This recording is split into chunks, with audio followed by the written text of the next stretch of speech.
Les secrets des hommes ne sont pas tous sombres et mystérieux. Saviez-vous que le liquide séminal, aussi appelé le sperme, peut jouer un grand rôle dans l'observation de la santé masculine en général? Oui, oui, vous avez bien entendu. De nos jours, cette question cruciale peut encore être un sujet tabou, mais pas ici, à Parole sans tabou. Plongeons dans la connaissance de ce paramètre masculin juste après ça.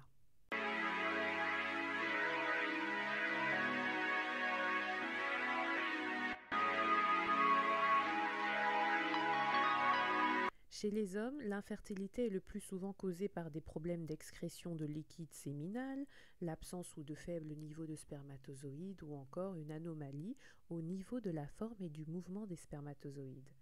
Ceci est la définition de l'infertilité masculine telle qu'on le retrouve sur le site internet de l'OMS, Organisation mondiale de la santé. D'ailleurs, les problèmes d'excrétion chez l'homme ont été abordés dans l'épisode Parole sans tabou intitulé Érection et éjaculation que je vous invite à regarder si ce n'est déjà fait. Vous l'aurez compris, l'épisode actuel est la suite. Donc on va se concentrer sur la matière première que produit chacun des hommes, c'est-à-dire le sperme. Pourquoi est-ce nécessaire d'en parler? Pour vous faire rougir. Blague à part, ces dernières années, on voit mondialement une diminution significative de la qualité globale du liquide séminal masculin. Je répète, mondialement. Des études dans le monde médical ont tiré la sonnette d'alarme en mettant en évidence une réduction progressive de, tenez-vous bien, 30 à 40% du nombre de spermatozoïdes dans les échantillons considérés comme étant sains, et cela entre 1940 et 1990. Donc, on a dû revoir à la baisse les valeurs de normalité dans les laboratoires s'occupant des échantillons. Cette baisse alarmante n'est pas sans conséquence sur la santé générale des hommes et de la société, parce qu'une faible quantité de liquide séminal peut entraîner divers problèmes de santé tels que des anomalies génétiques, une diminution du volume de l'éjaculat et j'en passe. Et de plus, récemment on se rend compte que la Covid-19 peut réduire de manière temporaire la fertilité chez les hommes. Attention, l'impact sur la fertilité de l'homme sur le long terme reste à déterminer.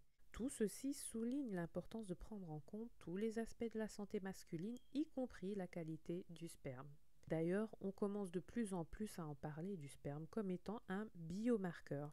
Un biomarqueur, c'est en réalité un moyen naturel de mesurer un processus normal ou anormal, car messieurs, on sait maintenant que la qualité de votre sperme est liée à l'état de votre santé générale.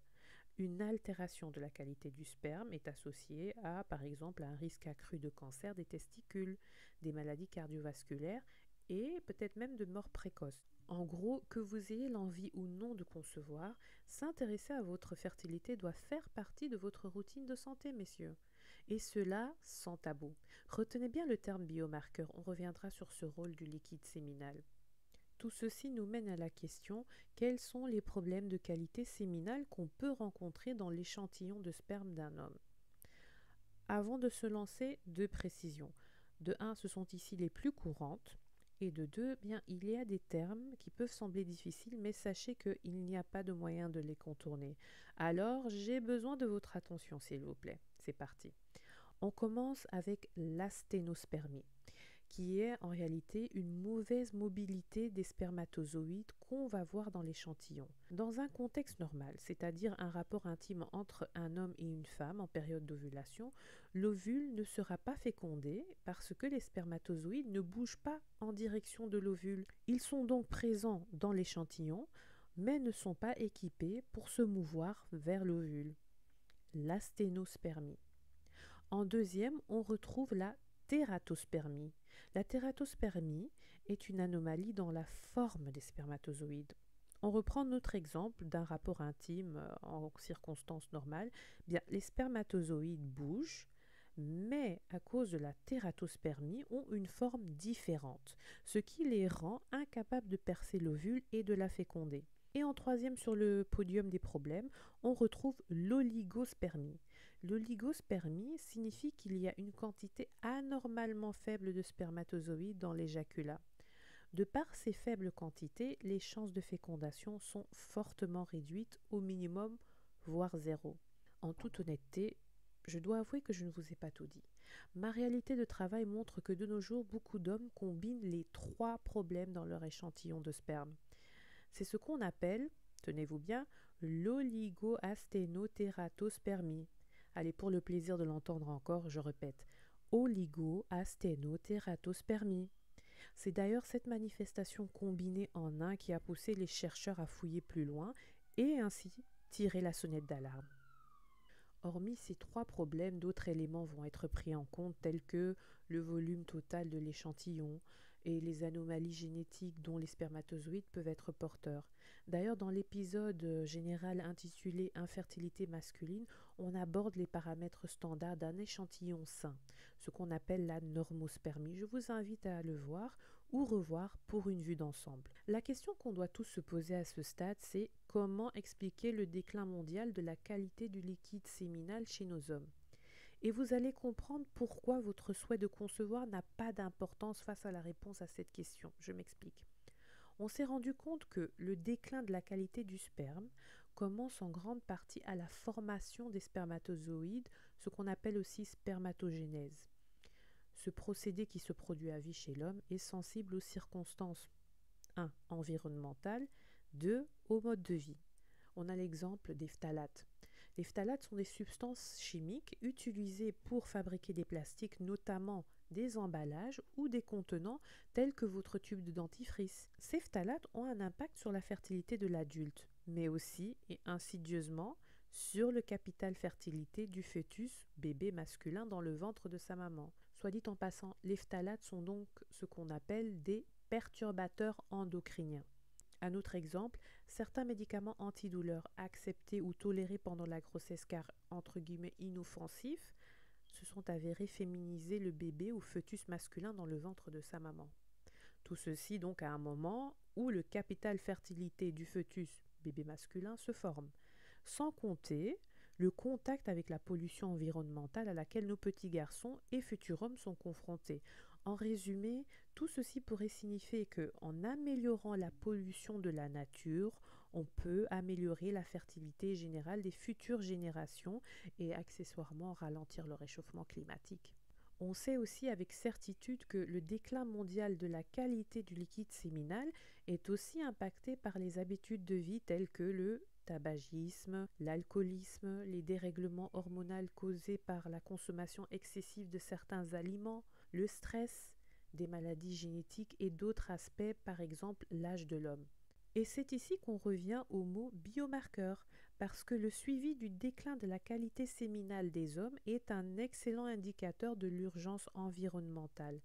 En gros, tout ceci contribue à l'infertilité masculine présente dans plus ou moins 40% des couples infertiles, et cela de manière isolée ou associée à d'autres facteurs qu'on retrouve chez la conjointe. Et je me répète, au-delà de l'incapacité de concevoir, la détérioration mondiale de la qualité du sperme chez l'homme va se manifester ou va contribuer à ce qu'on appelle par exemple des fausses couches répétées ou encore des malformations génétiques chez le bébé. Et c'est là qu'on en vient à la question du traitement. Bien sachez que le traitement se joue généralement entre la fertilité et l'urologie.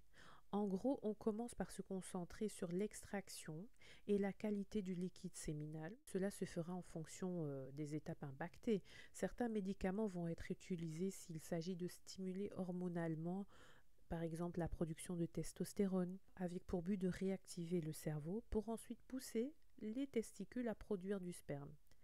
Les problèmes d'érection et d'éjaculation combinés à une faible qualité de sperme nécessitent des méthodes plus intenses telles que la vibrostimulation sur le pénis pour obtenir un échantillon qui ensuite sera optimisé en laboratoire, et certains opteront pour la petite pilule bleue pour permettre à avoir cet échantillon. Parfois, il sera nécessaire de passer par une opération, surtout quand les spermatozoïdes sont bloqués ou empêchés de sortir. Le choix de l'opération se fait en grande partie en fonction de la qualité de l'échantillon qu'on a reçu au préalable. L'opération a pour but d'aller chercher les spermatozoïdes aux différents niveaux de l'anatomie reproductive de l'homme en adaptant la méthode chirurgicale au problème. Ça peut être une piqûre au testicule jusqu'à une incision chirurgicale et prise de tissu. Tout ceci sera finalisé avec une analyse et une optimalisation en laboratoire des spermatozoïdes trouvés. Et généralement, on essaie de congeler du matériel pour un usage différé ou autre. En gros, vous avez l'essentiel pour vous donner une petite idée du travail qui se fait autour de cette problématique. On l'a compris, prévenir à 100% l'infertilité masculine relève de l'utopie, parce que beaucoup de facteurs sont indépendants de notre volonté. Ceci étant dit, que vous soyez en couple ou non, il est important d'être conscient que l'infertilité masculine n'est pas qu'une affaire de femmes, d'hommes ou de couples souhaitant enfanter. Casser ce tabou permet de faciliter la recherche d'informations adéquates aux sources fiables, mais surtout permet l'accès facile à tout homme souhaitant s'éduquer sur son propre corps, à tout homme voulant remettre en question ses habitudes de vie.